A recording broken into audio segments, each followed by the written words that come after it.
an incorrigible delinquent at times. Behave yourself, man!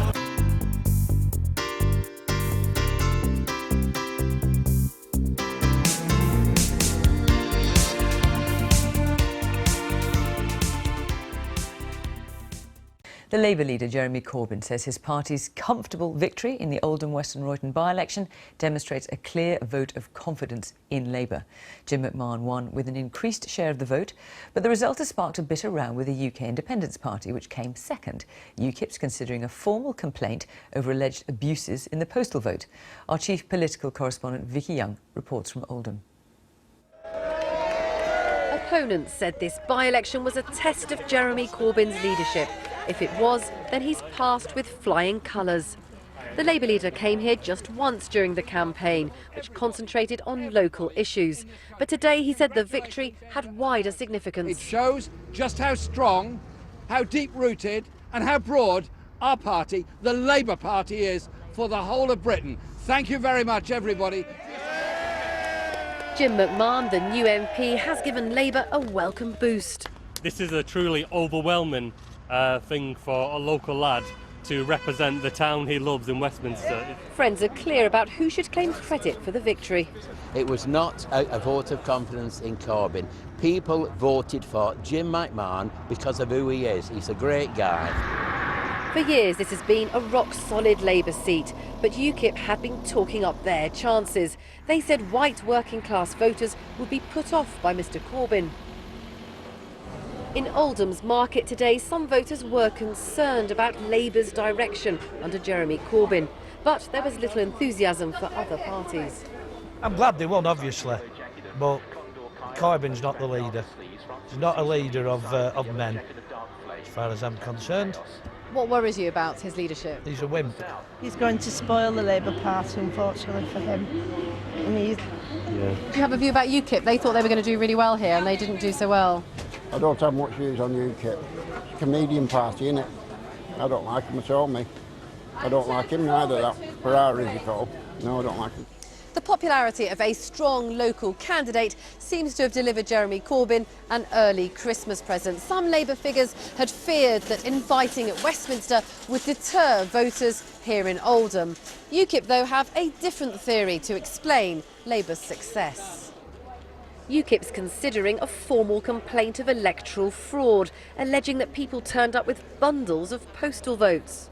So there is a very large ethnic vote in this country, in our inner cities, who vote Labour. Indeed, in one of the boxes last night, it was 99% Labour. And almost the electoral process is now dead in those areas.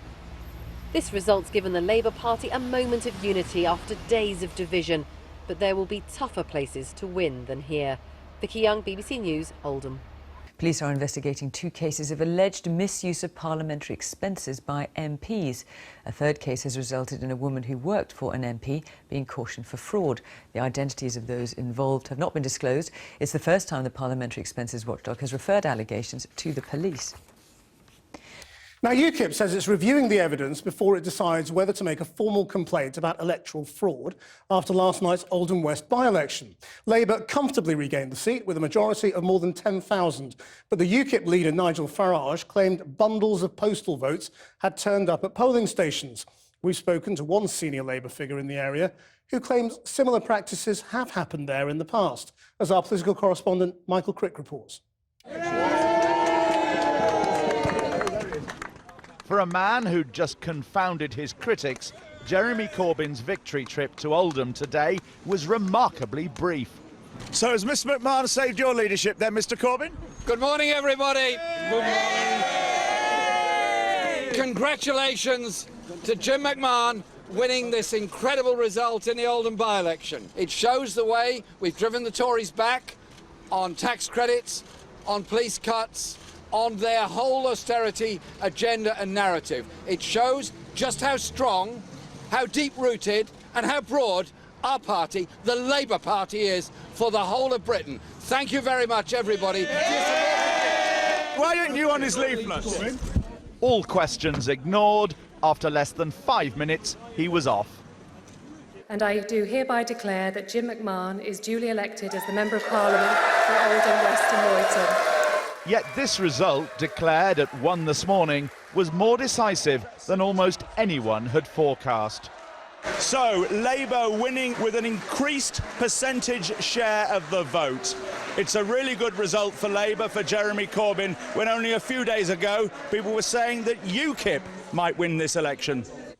The Ukip leader accused Labour of abusing postal votes. The system is bent, he said. Well, it is bent. Of course it's bent. We've seen it in Tower Hamlets, we've seen it in Birmingham, we've seen it all over. I mean, quite a shock to us yesterday that a lot of postal votes were arriving yesterday at the polling stations. That struck me as odd. Does it matter that our societies have changed and where there is so little assimilation? That large segments of the electorate are signed up to postal votes. Whether those votes are collected under duress or not, I don't know. But there's something gone wrong with our voting system. Farage's suspicions are fuelled by two long-standing Labour figures in Oldham who defected to Ukip and told them the ways that Labour regularly uses to harvest postal votes in Asian parts of town.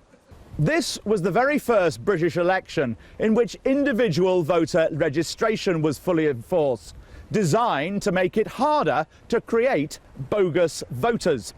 But a senior Labour figure around these parts has told me that for most elections in Oldham these days, Asian leaders do collect postal ballots en masse and in some cases fill them in for people. That's not illegal, but arguably it's against the guidelines. It's something, my source told me, we learnt from the Liberals. In any case, Jim McMahon's 10,000 plus majority was far more than the 7,000 postal votes that were cast. He seems to have won more on his reputation as the local council leader than that of his national party leader. Did you find him an asset on the doorstep or a hindrance? I'm not even having that conversation. I mean, it's like every politician, including myself. Most people would say they found their party leader an asset. Why can't you say that? Because every politician will have people who support and people who don't. And clearly, there will be people that say Jeremy Corbyn isn't my cup of tea, but there were equally people who are saying actually they do like that kind of freshness of politics where people actually speak their mind. So do you now expect Jeremy Corbyn to become Prime Minister in 2020? We'll be working to get a Labour government in place. Under Jeremy Corbyn as Prime Minister? If Jeremy's the leader, he will become Prime Minister if we get a Labour government. You'll be happy with that? Do you think he'd make a good Prime Minister? Well, I'm not even getting to this conversation. Listen. Well, why can't you just say he will make a good Prime Minister? We had a long campaign. I'm very tired and exhausted, slightly overwhelmed by the result that we've had here tonight, and I'm sure this can be a conversation that can wait for another time. But I'm very clear, Jeremy's the leader of the Labour Party, and he's got my full support. That's not a resounding vote of confidence, is it? You've just been elected in a by-election, and you won't tell us he'll make a good Prime Minister. Well, Jeremy now has a period between now and 2020 to prove to the public that the Labour can govern the country. Aged just 35, McMahon's tipped for high office, though council leaders don't have a great record in Westminster politics. Michael Crick, Channel 4 News, Oldham. Well, we spoke to both the Labour Party and the Lib Dems, both of whom vigorously denied any allegations of acting outside electoral guidelines. I've been getting away